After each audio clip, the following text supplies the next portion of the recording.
Dwayne "The Rock" Johnson is one of the biggest stars in WWE history and one of the world's most recognizable and successful actors. He went from having his dreams of being an NFL player crushed by a devastating injury and being left with only $7 in his pocket, to becoming a movie star whose films have grossed over $10.5 billion internationally. And today we're going to learn his advice for how to value life. Rise and shine, it's Espresso time! I wake up every morning. Espresso keep me going. I wake up every morning. Hey, it's Carmichael, and every morning I bring you a shot of Espresso to help you believe in yourself and start your day with confidence. So good morning, I believe in you, and let's do this. Over to you, Dwayne Johnson. When I was 15, my dad was wrestling in Nashville, Tennessee. I moved with him, and when my mom finally arrived in Nashville, she had just driven all the way across country from California, and I knew that my parents were going through some really tough times in terms of their marriage, and that was a tough day. I'll never forget it. It was probably about 1 o'clock in the afternoon. We were at a restaurant, the three of us, and they got into it. They got into a very big fight, not physical, but just really loud arguing. And my dad had a car at that time, and so they got into that car. My dad was driving, my mom was in the passenger seat, and I get in the car that my mom just drove, the family car, and I start driving it. I already had my license at that time at 15. And we're driving down I-65. I-65 is a major interstate that runs through Tennessee. And I'm watching them drive in front of me, and their car starts swerving, and I can clearly see that they are arguing. My old man makes a hard right, and he gets on the shoulder, and in the gravel road, my mom gets out of the car, and when she got out of the car, I'll never forget it, she had a glazed look over her eyes that I had never seen before. And she walks right into the middle of I-65 and continues to walk down into oncoming traffic, and my heart stopped. Horns were blowing, and cars were swerving out of the way. 18-wheelers were swerving out of the way.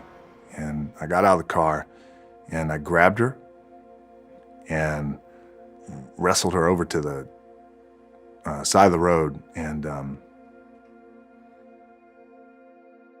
I don't remember what I said to her. I remember she didn't say a thing.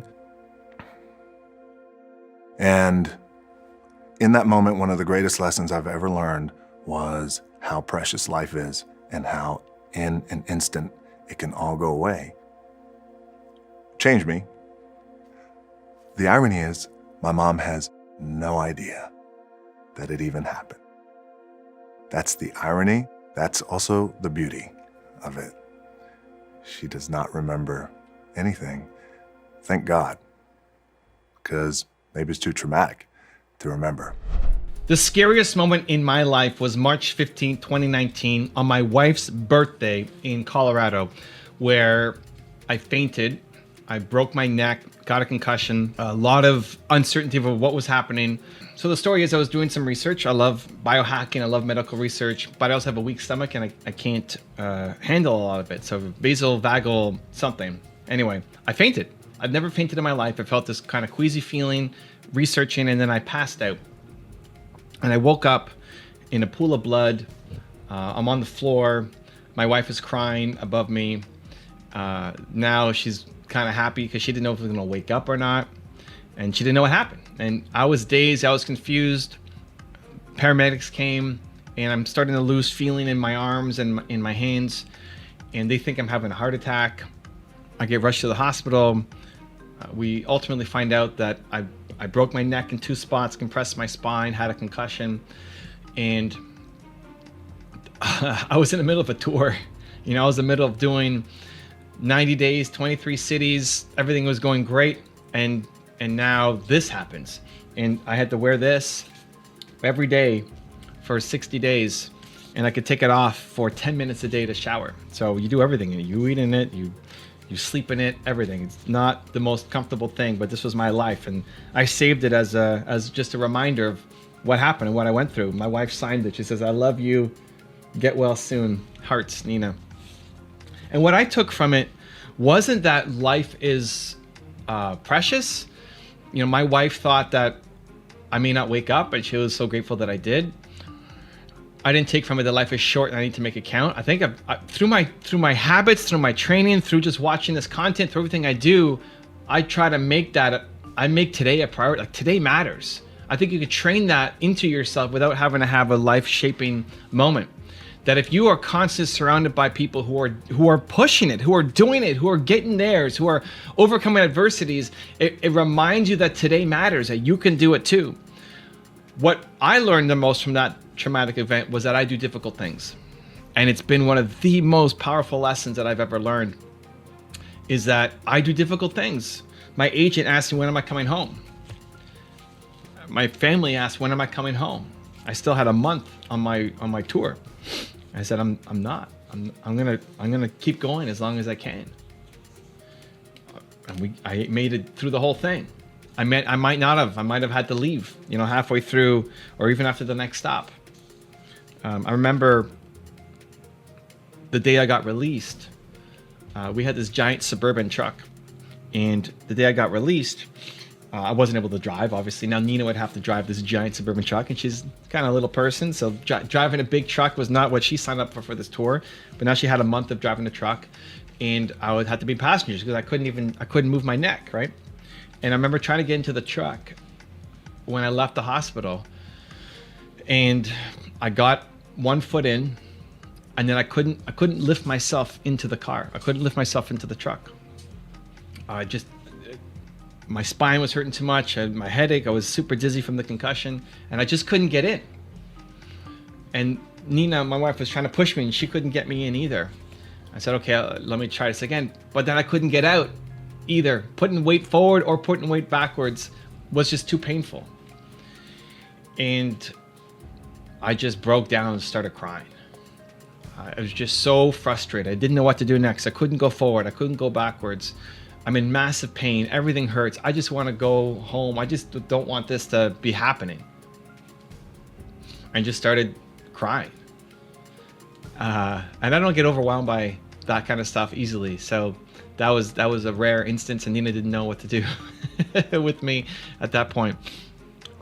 And that was probably the lowest low for me. It just that overwhelming feeling of frustration, and then canceling people and disappointing people. And that was the night of my show, so I obviously couldn't go and do my tour stop in Colorado because I was in the hospital.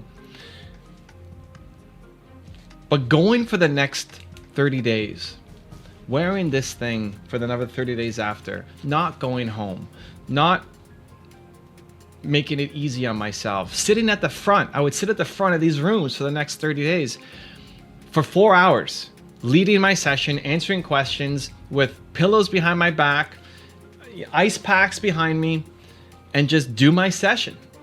And was it as good as my initial sessions? Maybe not. Did I have as much energy or fire? Maybe not.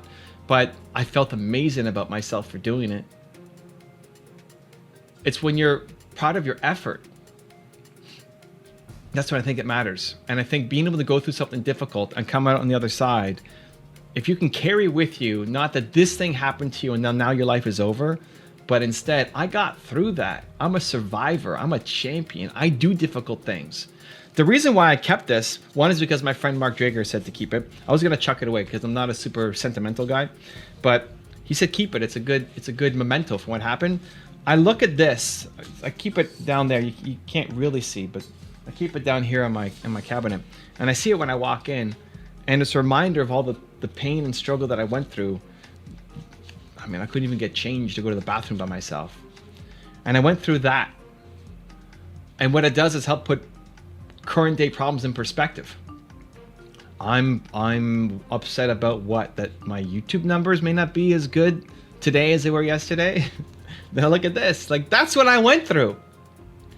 And so, again, more than appreciating the value of life and knowing that my life is short, I think I've trained that more in myself just from the habits and routines and the content and being around successful people who take their life seriously, I learned a great lesson in adversity and that I do difficult things. And so I've got a really special bonus clip that I think you're going to enjoy. But before that, I want to know, what's the adversity that you went through that you've grown stronger because of? Let me know. Pop that down in the comments below. And if you're still here watching and you promise to take action after watching this video, we don't just watch videos, we do something here, Believe Nation. Give me a hashtag Believe down in the comments below so I can celebrate you. By the time I was 31, I'd lost 11 different people close to me from separate tragedies. Oh my gosh. Yeah. So I've been, dropped to my knees many times in life by grief. I mean, just, it's like unbearably painful. But I will say that, going through that, I always think there's a hidden blessing in everything that we go through in life. And one of the blessings was that facing my own mortality at a really young age had all these hidden gifts. I use mortality and sort of the insignificance of all of this in a positive way. It doesn't, just how temporary this all is, to fuel me and to say, why would I ever not do this? What? Because I'm afraid that person's not going to remember me 5 minutes after I make a fool of myself anyway. Let's do this. We're all here for just a short period of time. So it freed me up in a way that I think most people in the natural course of life, maybe starts to think about in their 40s when they might lose a parent or a grandparent or something. So yeah, really. How do you get through a challenging loss like that? Like, what's your process? Oh my gosh. One day at a time. I mean, it is just one day at a time.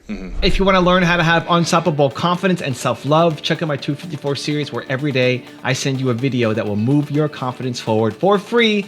The links to join are in the description below. My call time is at 7. Then you back your clock up 4 hours, and then that's when I get up. Be you. Be yourself. Whether it's in entertainment, whether it's out in public, whether you're a celebrity or not, whatever. And the most powerful thing you can be is yourself. Getting up at 4 o'clock in the morning every day before anybody else and grounding my thought process is in the no one will outwork me. If you want to know how Will Smith finds self-love, check out the video right there next to me. I think you'll enjoy it.